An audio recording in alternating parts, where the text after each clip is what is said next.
Hi. We're here reading Genesis chapter 21, the birth of Isaac. Now the Lord was gracious to Sarah, as he had said, and the Lord did for Sarah what he had promised.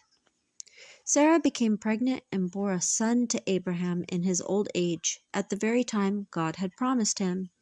Abraham gave the name Isaac to the son Sarah bore him. When his son Isaac was 8 days old, Abraham circumcised him, as God commanded him.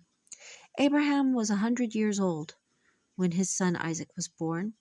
Sarah said, "God has brought me laughter, and everyone who hears about this will laugh with me."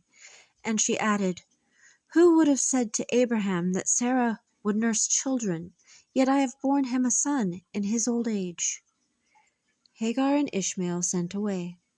The child grew and was weaned, and on the day Isaac was weaned, Abraham held a great feast. But Sarah saw that the son whom Hagar the Egyptian had borne to Abraham was mocking. And she said to Abraham, "Get rid of that slave woman and her son, for that woman's son will never share in the inheritance of my son Isaac." With my son Isaac. The matter distressed Abraham greatly because it concerned his son. But God said to him, "Do not be so distressed about the boy and your slave woman. Listen to whatever Sarah tells you, because it is through Isaac that your offspring will be reckoned. I will make the son of the slave into a nation also, because he is your offspring."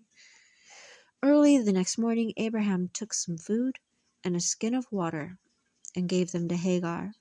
He set them on her shoulders and sent them off with the boy. She went on her way and wandered in the desert of Beersheba. When the water in the skin was gone, she put the boy under one of the bushes.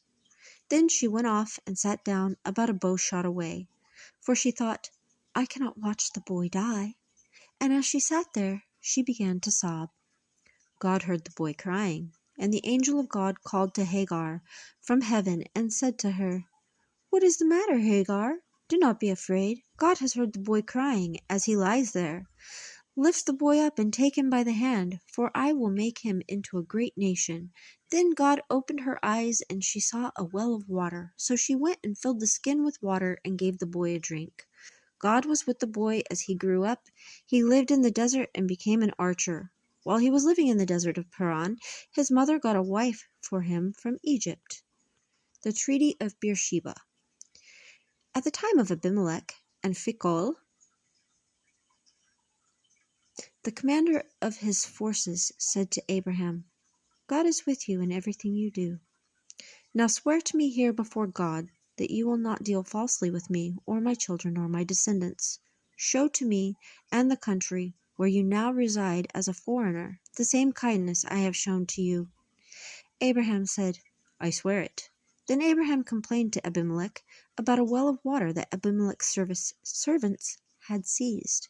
But Abimelech said, "I don't know who has done this. You did not tell me, and I heard about it only today." So Abraham brought sheep and cattle and gave them to Abimelech, and the two men made a treaty.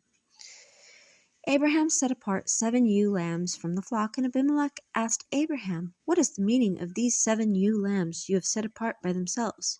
He replied, "Accept these 7 lambs from my hand as a witness that I have dug this well." So that place was called Beersheba, because the two men swore an oath there. After the treaty had been made at Beersheba, Abimelech and Phicol, the commander of his forces, returned to the land of the Philistines. Abraham planted a tamarisk tree in Beersheba, and there he called on the name of the Lord, the eternal God, and Abraham stayed in the land of the Philistines for a long time.